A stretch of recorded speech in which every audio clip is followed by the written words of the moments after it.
আসসালামু আলাইকুম, স্বাগত জানাচ্ছি আরটিভি সকালের সংবাদে। আপনাদের সঙ্গে থাকছি আমি রিদওয়ানা বিনতে জলিল। আজকের মধ্যেই সবার কাছে গ্রহণযোগ্য একটি জাতীয় সনদ তৈরি করতে চায় ঐক্যমত্য কমিশন। রাজনৈতিক দলগুলোর সংলাপে কমিশন সহ সভাপতি অধ্যাপক আলী রিয়াজ কথা জানিয়েছেন। এদিকে ৩৬ জুলাইয়ের মধ্যে সরকার জুলাই ঘোষণাপত্র না দিলে নিজেরাই ঘোষণা করবে বলে হুঁশিয়ারি দিয়েছে এনসিপি। আর এ সনদ বাস্তবায়নে আইনি ভিত্তি চায় জামায়াত, এনসিপি সহ বেশ কয়েকটি রাজনৈতিক দল। মাহিন আরাফাতের রিপোর্ট। নারী আসন সহ ১৪টি বিষয়ে ঐক্যমত্য হয়েছে রাজনৈতিক দলগুলো। কিছু বিষয়ে সিদ্ধান্ত নেবে কমিশন দীর্ঘমেয়াদী ৬টি প্রস্তাব দিয়েছে নারী প্রতিনিধিত্ব নিশ্চিত করতে। দ্বিতীয় পর্যায়ে জাতীয় ঐক্যমত্য কমিশনের ২২তম দিনের আলোচনা শেষে এই কথা বলেন কমিশনের সহসভাপতি অধ্যাপক আলী রিয়াজ। জাতীয় সংসদে নারী প্রতিনিধিত্বের বিষয়ে দুটো বড় মাপের বিষয়ে, বড় আকারের বিষয়ে সিদ্ধান্ত নেওয়া গেছে। এর প্রথমটি হচ্ছে যে জাতীয় সংসদে নারী প্রতিনিধিত্ব ক্রমান্বয়ে ১০০ আসনে উন্নীত করা হবে। এ বিষয়ে প্রায় সকল দল একমত। দু একটি দল এ বিষয়ে তাদের নোট অফ ডিসেন্ট দিয়েছেন।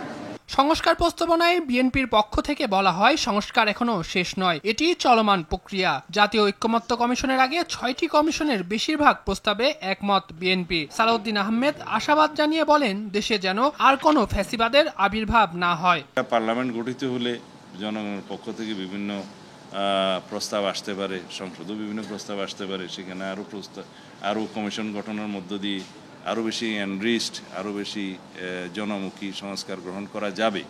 এইখানেই তো শেষ না সংস্কার তো continuous process. We hope that আমরা সেটার দিকে যাব। এনসিপির পক্ষ থেকে ৩৬ জুলাইয়ের মধ্যে জুলাই ঘোষণাপত্র প্রকাশের আলটিমেটাম দেন আক্তার হোসেন। এ সময় ২ বছরের মধ্যে জুলাই সনদ বাস্তবায়নের বিষয়ে বিরোধিতা করেন তিনি। সরকার যদি জুলাই মাসের মধ্যে জুলাই ঘোষণাপত্র জারি না করেন, তাহলে আমরা এনসিপির পক্ষ থেকে সকল শরিকদেরকে সাথে নিয়ে, ফ্যাসিবাদ বিরোধী সকল পক্ষকে সাথে নিয়ে আমরা জুলাই ঘোষণাপত্র জারি করব। জুলাই ঘোষণাপত্র জুলাই মাসের মধ্যে সরকারকে প্রদান করতে হবে, এটা আমাদের জোর দাবি। এখন পর্যন্ত ২০টি মৌলিক বিষয়ের মধ্যে ১৪টিতে ঐক্যমত্যে পৌঁছেছে রাজনৈতিক দলগুলো। একটা আলোচনার টপিক শুরু। মাহিন আরাফাত, আরটিভি, ঢাকা। ৩১ জুলাই ২০২৪ ৯ দফা দাবিতে হাইকোর্টের সামনে ছিল মার্চ ফর জাস্টিস কর্মসূচি। শান্তিপূর্ণ সেই কর্মসূচিতেও আসে পুলিশি বাধা। গণ আটকের প্রতিবাদে পুলিশের প্রেজেন্ট ভ্যানের সামনে দাঁড়িয়ে যান এক নারী শিক্ষার্থী, হয়ে ওঠেন আন্দোলনের সাহসের প্রতীক। সেদিনের ঘটনা স্মৃতিচারণ করে শিক্ষার্থী নুসরাত জাহান বলেন, বেসরকারি বিশ্ববিদ্যালয়ে নারী শিক্ষার্থীদের অবদান আজও অম্লান। সাকিবুর রহমানের রিপোর্টে দেখুন সেদিনকার ঘটনা প্রবাহ। কোটা সংস্কার আন্দোলনে তখন বিপ্লবের স্ফুলিঙ্গ ছড়িয়েছে দাবানলের মতো। সুপ্রিম কোর্টের মাজার গেট এলাকায় এভাবে প্রিজন ভ্যানের সামনে দাঁড়িয়ে যান নুসরাত। নিজ বিশ্ববিদ্যালয়ের শিক্ষার্থী নূর আলমকে তখন গ্রেফতার করে প্রিজন ভ্যানে তুলেছে পুলিশ।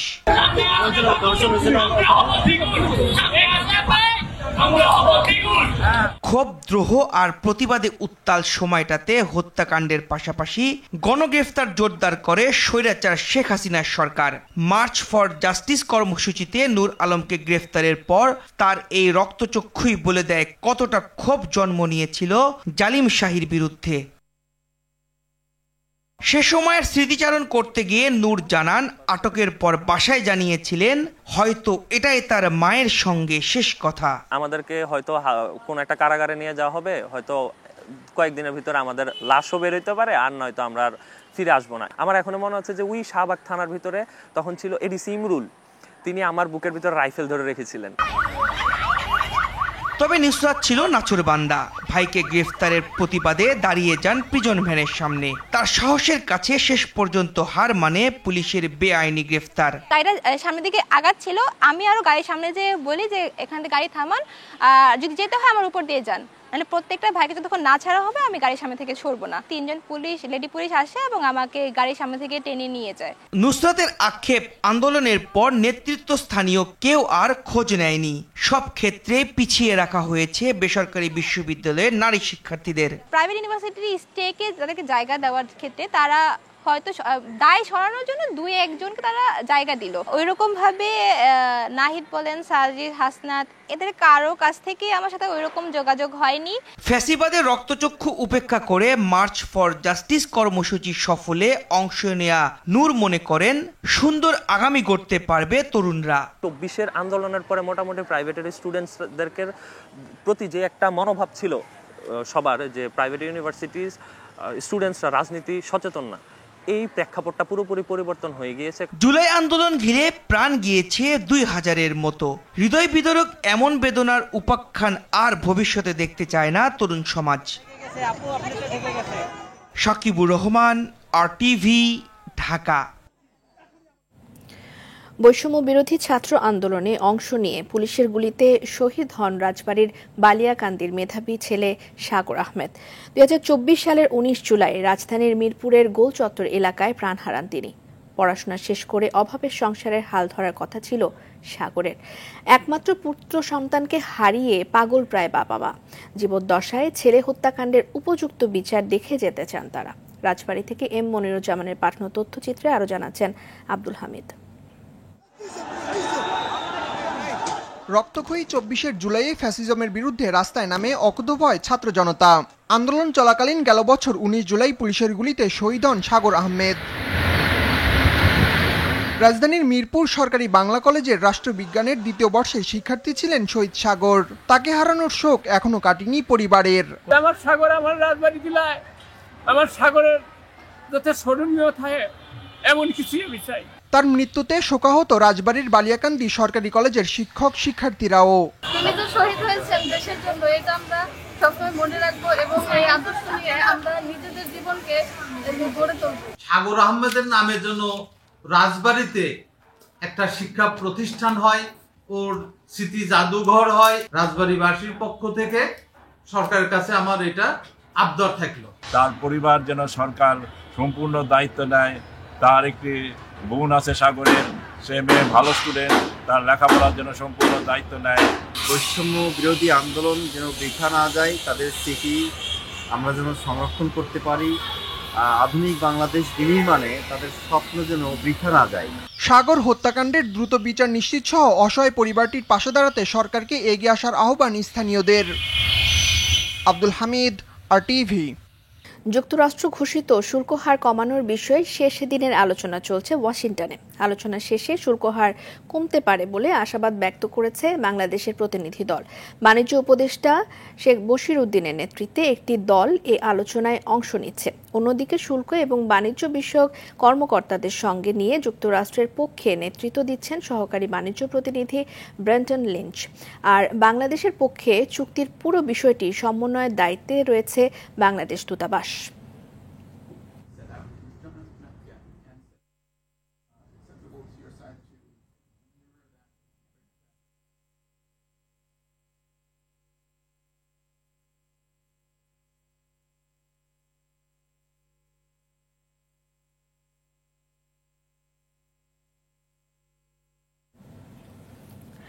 দুপুরের মধ্যে 7 অঞ্চলে ঝড়ের পূর্বাভাস দিয়েছে আবহাওয়া অধিদপ্তর। অভ্যন্তরীণ বন্দর, নদী বন্দরগুলোর জন্য দেয়া আবহাওয়া পূর্বাভাসে বলা হয়েছে খুলনা, বরিশাল, পটুয়াখালী, নোয়াখালী, কুমিল্লা, চট্টগ্রাম এবং কক্সবাজার অঞ্চলের উপর দিয়ে দক্ষিণ পূর্ব দিক থেকে ঘন্টায় 45 থেকে 60 কিলোমিটার বেগে অস্থায়ীভাবে দমকা এবং ঝোড়ো হাওয়া সহ বৃষ্টি বা বজ্রসহ বৃষ্টি হতে পারে। এসব এলাকার নদী বন্দরকে 1 নম্বর সতর্ক সংকেত দেখাতে বলা হয়েছে। এছাড়া চট্টগ্রাম, কক্সবাজার, মংলা এবং পায়রা সমুদ্র বন্দর সমূহকে 3 নম্বর সতর্ক সংকেত দেওয়া হয়েছে। উক্ত এলাকার নৌকা এবং মাছ ধরা ট্রলার সমূহকে উপকূলের কাছাকাছি থেকে সাবধানে চলাচল করতে বলা হয়েছে।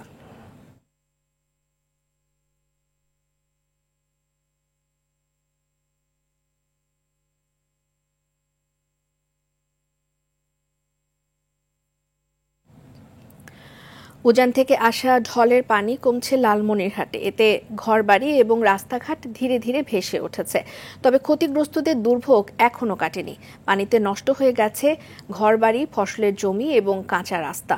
অনেকের ঘরবাড়ি বসবাসের অনুপযোগী হয়ে পড়েছে। পানি উন্নয়ন বোর্ড জানিয়েছে, ভোরে তিস্তা ব্যারেজ পয়েন্টে পানি বিপদসীমার 17 সেন্টিমিটার নিচে নেমে আসে। পানি কিছুটা কমলেও বন্যার প্রভাব কাটেনি দুর্গত এলাকাগুলোতে। মঙ্গলবার রাতে অতিরিক্ত পানির চাপে হাতীবান্ধা উপজেলার ধুবনি এলাকায় একটি পুরনো বাঁধ ভেঙে ফসলি জমি ক্ষতির মুখে পড়ে।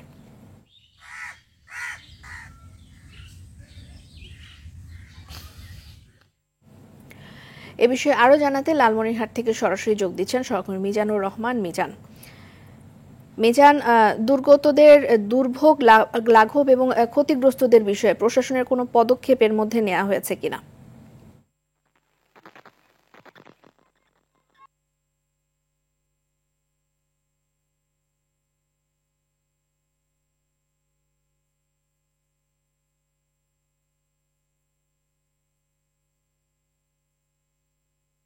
যে খুনিয়াগাছ এলাকা, সেই খুনিয়াগাছ এলাকায় কিন্তু গতকাল উজানের ঢলে পানি নেমে এসে কিন্তু এখানকার যে জায়গাগুলোতে জলাবদ্ধতা সৃষ্টি হয়েছে, সেই জায়গাগুলোর পানি কিন্তু গত 24 ঘন্টার ব্যবধানে কিন্তু অনেকটা নেমে গেছেন এবং এখানে ফসলি ক্ষেত, ধান ক্ষেত সহ বিভিন্ন ক্ষেত খামার কিন্তু সেগুলো পানিতে কিন্তু ডুবে আছে এখন পর্যন্ত।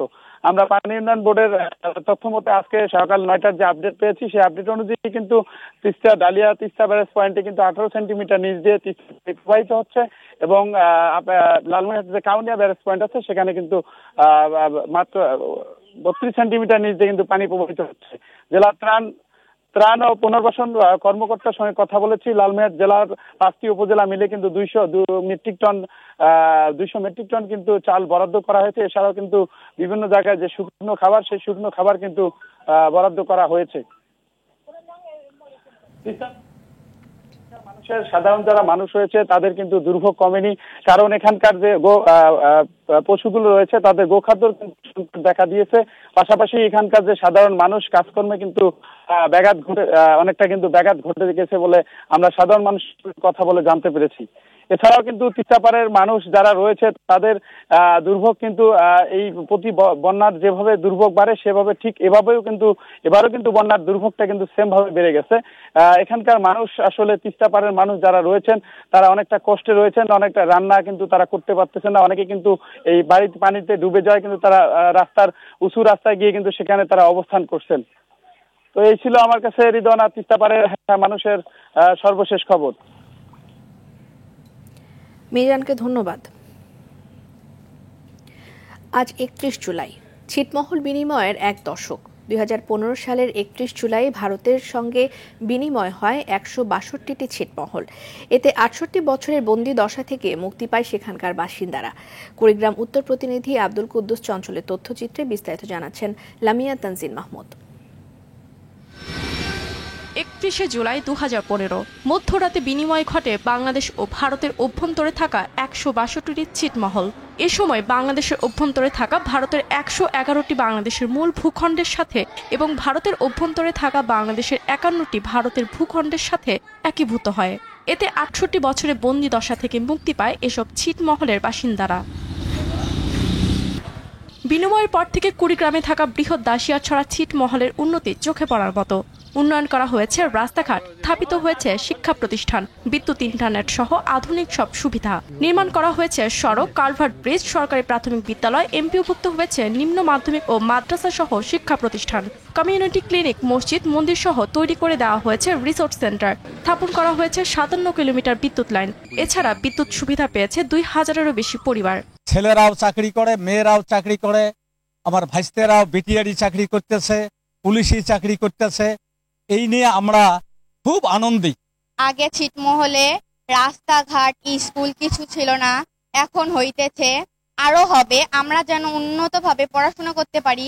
ছিটমহল বিনিময়ের এই দিনটি স্মরণীয় রাখতে প্রতি বছর বিভিন্ন কর্মসূচি করে এখানকার বাসিন্দারা। দাসিয়াছড়াকে ইউনিয়ন করার দাবি জানালেন ছিটমহল বিনিময়ের এ নেতা। আগামীতে যেন আমাদের এই ছিটমহলে এবং দাসিয়াছড়া সহ বাংলাদেশের অভ্যন্তরে 101টা ছিটমহলে যে অসমাপ্ত কিছু কাজ আছে, সরকার আসলে এই সরকার যেন আমাদের এই সুযোগ সুবিধাগুলো দেয়। সীমানার গণ্ডি যেন বাধা হয়ে না দাঁড়ায় মানবিকতায় কিংবা মানসিকতায়, এমনটি আশা কুড়িগ্রামের বৃহৎ দাসিয়ারছড়া ছিটমহলবাসীর। লামিয়া তানজির মাহমুদ, RTV। জয়পুরহাটের সীমান্ত এলাকায় স্বাধীনতার পর বিএসএফের গুলিতে হতাহত হয়েছেন প্রায় অর্ধশত বাংলাদেশি, যাদের অধিকাংশই দরিদ্র। এসব হত্যাকাণ্ডের দীর্ঘ সময় পার হলেও ভারত এবং বাংলাদেশ কোনো রাষ্ট্রের কাছ থেকে বিচার বা আর্থিক সহায়তা পাননি ভুক্তভোগী পরিবারগুলো। রাশেদুজ্জামানের তথ্য এবং চিত্রে বিস্তারিত জানাচ্ছেন লামিয়া তানজিন মাহমুদ। জয়পুরহাট বিজিবি ব্যাটালিয়নের আওতায় বেশ দীর্ঘ এলাকা জুড়ে রয়েছে ভারত সীমান্ত। এলাকাবাসীর মতে কেবল জয়পুরহাট সীমান্ত এলাকায় স্বাধীনতা পরবর্তী সময় বিএসএফ এর হাতে হতাহত হয়েছেন প্রায় অর্ধশত বাংলাদেশি। শুধু 2007 সাল থেকে আওয়ামী লীগের শাসনামলেই বিএসএফ এর গুলিতে হতাহতের তালিকা এটাই।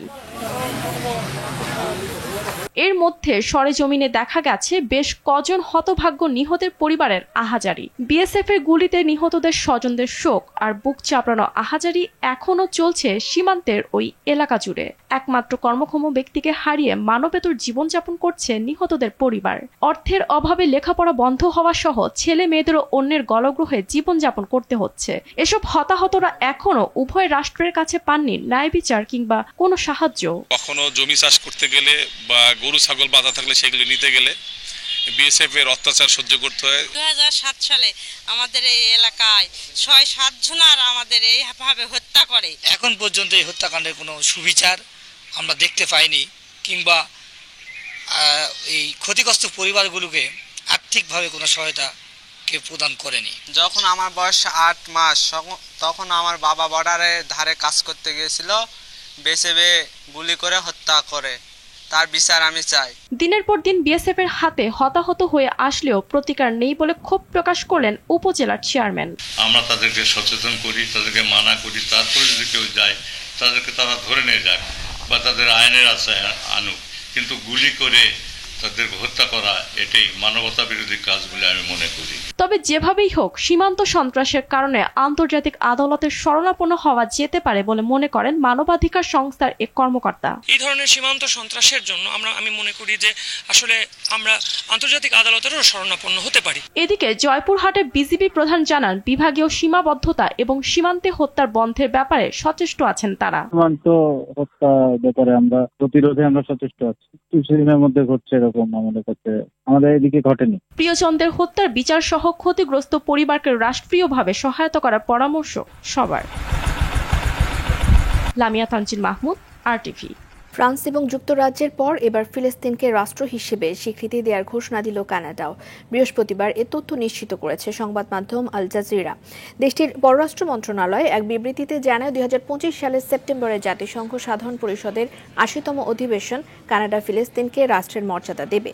এদিকে গাজায় থেমে নেই নৃশংসতা। বুধবার ইসরায়েলি হামলায় উপত্যকাটির বিভিন্ন প্রান্তে অন্তত 104 জন নিহত হয়েছেন। আহত হয়েছেন আরও 399 জন। নিহতদের মধ্যে ত্রাণ সহায়তা নিতে গিয়ে প্রাণ হারিয়েছে অন্তত 71 জন। একই সঙ্গে ক্ষুধা এবং অপুষ্টিতে আরও 7 জন নিহত হয়েছে বলে জানিয়েছে সংবাদ মাধ্যম আল জাজিরা।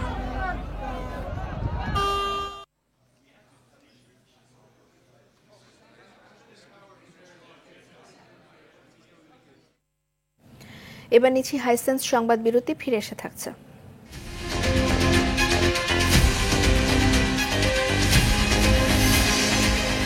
রাশিয়ায় ভূমিকম্পের পর এবার ক্লিউচেভস্কি আগ্নেয়গিরিতে অগ্ন্যুৎপাত, পশ্চিম ঢালে নামছে জ্বলন্ত আভা। 52 দেশে জারি রয়েছে সুনামি সতর্কতা।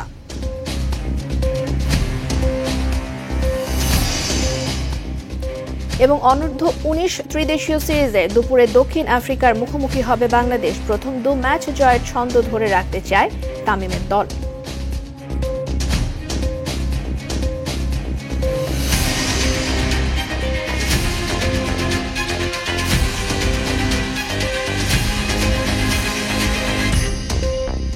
একমাত্র কাঠের সেতু ভেঙে যোগাযোগ বিচ্ছিন্ন আছে চট্টগ্রামের চন্দনাইশের ধোপাছড়ি ইউনিয়ন। পাশের বান্দরবান জেলা সহ চন্দনাইশ সদরে যাওয়ার একমাত্র মাধ্যম ছিল এই কাঠের সেতুটি। এতে চরম দুর্ভোগে পড়েছে শিক্ষার্থী, রোগী, কৃষক সহ নানা পেশার কয়েক হাজার মানুষ। দ্রুত একটি পাকা সেতু নির্মাণের দাবি এলাকাবাসীর। চট্টগ্রাম থেকে স্টাফ রিপোর্টার সাইফুল মাহমুদের রিপোর্টে বিস্তারিত জানাচ্ছেন নাদিরা সুলতানা। পাহাড়, নদী ও সমতল মিলে গঠিত চট্টগ্রামের চন্দনাইশের দুর্গম এলাকা ধোপাছড়ি। বর্ষায় খালে নেমে আসার ঢল প্রতি বছরই ভয়াবহ রূপ নেয় এলাকাটিতে। সম্প্রতি ঢলে ধোপাছড়ি খালের উপর নির্মিত কাঠের সেতুটি ভেঙে পড়েছে। যদিও সেতুটি দিয়ে ইউনিয়ন পরিষদ, শিক্ষা প্রতিষ্ঠান, পুলিশ তদন্ত কেন্দ্রে যেতে হয় স্থানীয়দের। এতে 250 শতাধিক পরিবারের মানুষ যোগাযোগ বিচ্ছিন্ন আছেন। এই বৃষ্টি ভেঙে যাওয়ার কারণে আমরা এপারে আসা যাওয়ার খুব কষ্ট হচ্ছে। 2023 সালে পাহাড়ি ঢলে সেতুর একাংশ ক্ষতিগ্রস্ত হলেও স্থানীয়রা তা মেরামত করেন। আবারও সেতুটি ভেঙে পড়ায় দুর্ভোগ চরমে উঠেছে তাদের। নদীর এই পারে ওই পারে দুই পারে মানুষের চলাচলে খুবই কষ্ট হচ্ছে। ব্রিজটি মেরামত করা দেয় অথবা নতুনভাবে আরেকটা ব্রিজ করা দেয়। ব্রিজটার জন্য আমাদের অনেক কষ্ট হয়ে যাচ্ছে, হাঁটাচলা করতে পারতেছি না। যদি ব্রিজটা ঠিক করে দেন তাহলে আমাদের অনেক উপকার হবে। এদিকে দ্রুতই সেতুটি নির্মাণের আশ্বাস এই কর্মকর্তার। আমরা খুব দ্রুতই এটি মেরামতের জন্য কার্যক্রম পদক্ষেপ নিব এবং বর্ষা কিছুটা কমলে আমরা এই কার্যক্রমটা নিতে পারবো। না হলে এখন যদি আমরা সংস্কারের কাজে হাতও দিই তাহলে যে কোনো সময় আবার বৃষ্টি এসে আবার ঢল আসলে পরে এটা ভেঙে যাওয়ার সম্ভাবনা রয়েছে। দুর্ভোগ লাঘবে খালের উপর স্থায়ী পাকা সেতু নির্মাণের দাবি এলাকাবাসীর।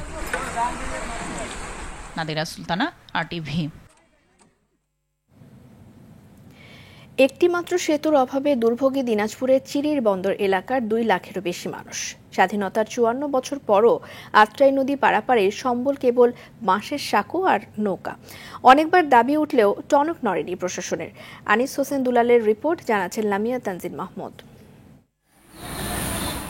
দিনাজপুর শহর থেকে 22 কিলোমিটার দূরে প্রবাহিত আত্রাই নদী। নদীর এপারে বুড়িহাট, পূর্ব পারগাঁও আর ওপারে চিরি বন্দরে পড়েছে পশ্চিম সাঁইতারা। যুগের পর যুগ এখানকার হাজারো মানুষ নদী পারাপার হচ্ছে বাঁশের সাঁকো আর নৌকা দিয়ে। শত শত মানুষ যায়, এদের একটা হয়নি, প্রায় 25-15-20 কিলো রাস্তা ঘুরে যেতে হয়। আমরা নদী ওপারে আবাদ সাবাদ করি, আনা আনতে করতে সমস্যা হয়ে যায়। এইখানে জরুরি একটা ব্রিজের দরকার। এখানে ব্রিজ না থাকার কারণে রোগী অসুস্থ হলে আমরা ঠিকমতো নিয়ে যেতে পারি না। ব্রিজ না থাকার কারণে আমাদের খাতা কলম পানিতে পড়ে যায়। খালি আসে আর নাপি যায়। এলজিডির লোক কয় ব্রিজ হবে, অমুক হবে, সমুক হবে। এই সেনাবাহিনী আসে, তাও বলে যে ব্রিজ হবে, কিন্তু ব্রিজ ভাই হয় না। 2 উপজেলার জনপ্রতিনিধিরা বলেন এলাকাবাসীর দুর্ভোগ দূর করতে সেতু নির্মাণে কোনো বিকল্প নেই। আমি প্রধান উপদেষ্টার কাছে জোর দাবি জানাচ্ছি, এই ব্রিজটার অতি প্রয়োজন। আমরা এখন অবহেলিত অবস্থায় রয়েছি। এই ব্রিজটি হলে আমাদের শিক্ষার যেমন উপকরণ হবে, কৃষিবিদের উপকার হবে। সেতু নির্মাণে উদ্যোগের কথা জানান স্থানীয় উপজেলা প্রকৌশলী। এই ব্রিজটা যদি ডিপিপি অনুমোদন হয় আর যদি এই ব্রিজটা প্রকল্পের ভিতরে অন্তর্ভুক্ত থাকে, আমরা আশা করছি যে প্রকল্প পাস হওয়ার সঙ্গে সঙ্গে আমরা এটা ফিজিবিলিটি করতে পারবো। আত্রাই নদীতে সেতু হলে এই অঞ্চলের মানুষের জীবনমান পাল্টে যাবে বলে মত অনেকের। লামিয়া তানজিন মাহমুদ, RTV। যুক্তরাষ্ট্রে বাংলাদেশের ভাবমূর্তি ভালো আছে বলে মন্তব্য করেছেন অর্থ উপদেষ্টা সালেউদ্দিন আহমেদ। বলেন, যুক্তরাষ্ট্রের বিভিন্ন কোম্পানির বকেয়া পরিশোধ করা হয়েছে। এরপর বাংলাদেশের প্রতি ইতিবাচক মনোভাব পোষণ করে US চেম্বার থেকে চিঠি পেয়েছি। সম্প্রতি সচিবালয়ের সরকারি ক্রয় সংক্রান্ত উপদেষ্টা পরিষদ কমিটি এবং অর্থনৈতিক বিষয় সংক্রান্ত উপদেষ্টা পরিষদ কমিটির বৈঠক শেষে এ কথা বলেন তিনি। এ সময় বাংলাদেশি পণ্যের উপর যুক্তরাষ্ট্র যে পাল্টা শুল্ক আরোপের ঘোষণা দিয়েছে সে হার দেশটি কিছুটা কমাবে বলেও আশাবাদ ব্যক্ত করেন অর্থ উপদেষ্টা সালেউদ্দিন আহমেদ।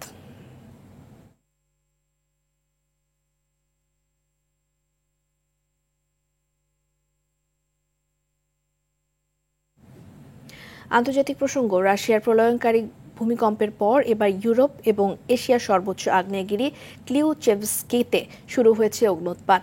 এর আগে ভূমিকম্পের পর সেখান থেকে 3 মিটার পর্যন্ত ধোঁয়া দেখা গিয়েছিল। রুশ প্রশাসন জানিয়েছে আগ্নেয়গিরির পশ্চিম ঢাল দিয়ে জ্বলন্ত আভা নেমে আসছে। একই সঙ্গে তীব্র আলোর ঝলক এবং বিস্ফোরণ দেখা দিয়েছে। 2013 এবং 2020 সালে এই আগ্নেয়গিরির শক্তিশালী অগ্ন্যুৎপাত বিশ্ব মিডিয়ায় স্থান পেয়েছিল। অগ্ন্যুৎপাতের সময় এটি আকাশে কয়েক কিলোমিটার উঁচু ছায়ের স্তম্ভ নিক্ষেপ করে, যা বিমান চলাচলেও ব্যাঘাত ঘটাতে পারে। এদিকে ভূমিকম্পের প্রভাবে বিশ্বের 52 দেশে জারি রয়েছে সুনামি সতর্কতা।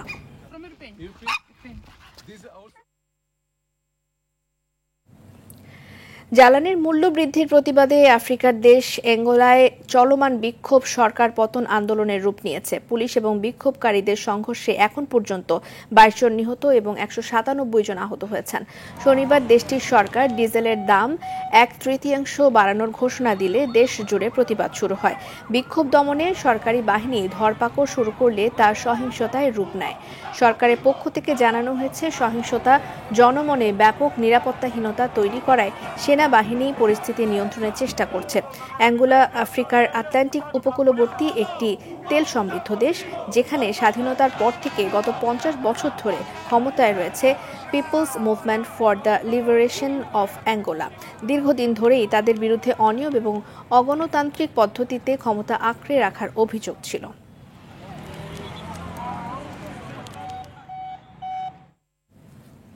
ইউক্রেনের রাজধানী কিয়েভে রাশিয়ার চালানো ড্রোন হামলায় অন্তত 4 জন নিহত হয়েছেন। আহত হয়েছেন অন্তত 18 জন। স্থানীয় সময় মঙ্গলবার রাতে এসব ড্রোন হামলা হয়েছে বলে জানিয়েছে ইউক্রেনের সেনাবাহিনী। এক সরকারি বার্তায় বাহিনীটি জানায়, ইউক্রেনের একটি সামরিক প্রশিক্ষণ কেন্দ্রে রাশিয়ার ড্রোন ভূপাতিত করা হলে ঘটনাস্থলে আগুন ধরে যায়। এতে 3 সেনা এবং 1 বেসামরিক নাগরিক নিহত হয়েছেন। এদিকে রাশিয়ার হয়ে গুপ্তচর বৃত্তির অভিযোগে ইউক্রেনের বিমান বাহিনীর এক মেজর পদমর্যাদার কর্মকর্তাকে গ্রেফতার করেছে দেশটির অভ্যন্তরীণ নিরাপত্তা সংস্থা। ত্রিদেশীয় সিরিজে নিজেদের তৃতীয় ম্যাচে দুপুরে দক্ষিণ আফ্রিকার মুখোমুখি হবে বাংলাদেশ অনূর্ধ্ব 19 দল। জিম্বাবুয়ের হারারে স্পোর্টস ক্লাবে ম্যাচ শুরু হবে বাংলাদেশ সময় দুপুর 1:15টায়। সিরিজের প্রথম 2 ম্যাচে জয় নিয়ে দাপুটে অবস্থানে রয়েছে আজিজুল হাকিম তামিমের দল। এই ম্যাচেও সেই ছন্দটা ধরে রাখতে চায় যুবা টাইগাররা। অন্যদিকে বাংলাদেশের বিপক্ষে হার নিয়ে আসর শুরু করেছে প্রোটিয়া যুবা দল। তাই এই ম্যাচ দিয়ে বাংলাদেশের বিপক্ষে জয়ের ধারায় ফিরতে চায় দক্ষিণ আফ্রিকা। সকালের সংবাদ এ পর্যন্তই। মধ্যাহ্নের সংবাদ দুপুর 12টায় দেখার আমন্ত্রণ রইল। ধন্যবাদ সবাইকে।